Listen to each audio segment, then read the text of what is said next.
3 semaines après l'échec des discussions à Amman entre Israéliens et Palestiniens, on en sait un peu plus sur les coulisses de cet ultime épisode du processus de paix au Proche-Orient.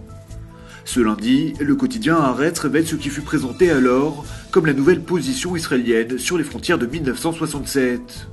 Une position extrêmement proche en réalité de celle qui prévalait au moment de la conférence d'Annapolis.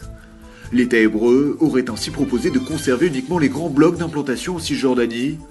Son objectif, englober un maximum d'Israéliens à l'intérieur de ces lignes, tout en faisant en sorte que le nouveau tracé exclue de facto des zones d'habitation palestiniennes. Sur la question de la vallée du Jourdain et de sa surveillance, le négociateur israélien Yitzhak Molcho se serait également montré flexible. Si une présence militaire est souhaitée par Israël de longue date, le Premier ministre Benjamin Netanyahou ne serait pas hostile à céder ce fardeau à une force armée étrangère.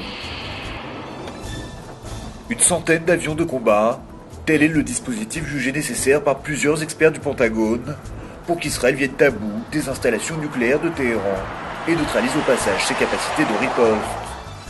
Une analyse publiée dans les colonnes du New York Times et qui en dit long sur la complexité et surtout le risque que comporte une opération aérienne contre l'Iran. Une opération en cela bien différente de celle menée contre le réacteur irakien d'Ozirak en 1981. Pour les experts militaires américains, la difficulté pour Israël réside surtout dans la distance à parcourir pour atteindre le territoire iranien. De ce point de vue, et parmi les différentes trajectoires de vol possibles, les analystes estiment qu'une traversée du ciel irakien paraît être le scénario d'attaque le plus réaliste. L'Irak, il faut dire, ne dispose à ce jour d'aucun système de défense antiaérien. Par ailleurs, si les troupes américaines ont quitté l'Irak, les États-Unis restent très impliqués dans la reconstruction du pays et pourraient obtenir l'accord tacite des autorités de Bagdad.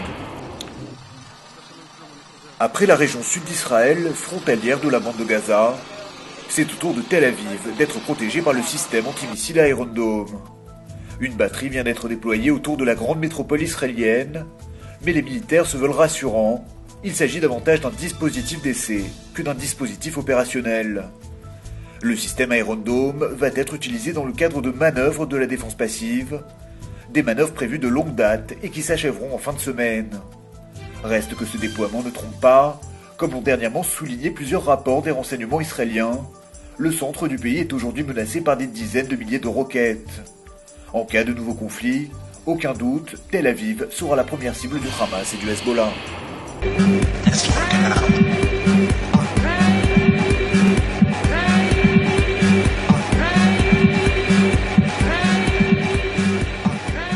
Son nom est Sharam Tayebi, il est iranien, DJ et c'est une vraie superstar à Tel Aviv.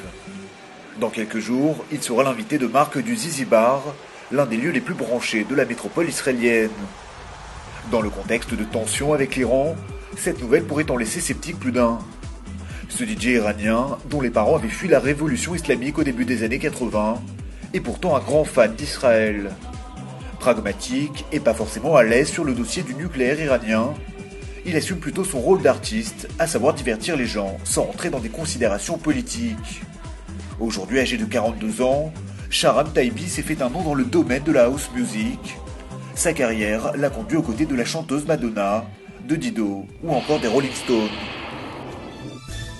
Une nouvelle étude suggère que la meilleure façon de perdre du poids, c'est de commencer la journée par un petit déjeuner équilibré et de manger du gâteau. Une recommandation en apparence contre-intuitive, mais selon les résultats d'une étude faite à Tel Aviv, ajouter un dessert à un petit déjeuner de 600 calories peut aider les personnes au régime à perdre du poids. Les tests ont fonctionné sur un groupe de 193 adultes, tous obèses, sur lequel des professeurs israéliens ont fait suivre 2 régimes différents sur une période de 8 mois. À l'arrivée, les personnes qui mangeaient un dessert au petit déjeuner ont perdu en moyenne 18 kg de plus que celles ayant mangé un petit déjeuner léger. Manger une proportion plus importante de calories quotidiennes au petit déjeuner serait donc une bonne idée, expliquent les chercheurs israéliens. Ils y voient une façon d'activer le métabolisme tout en réduisant les envies.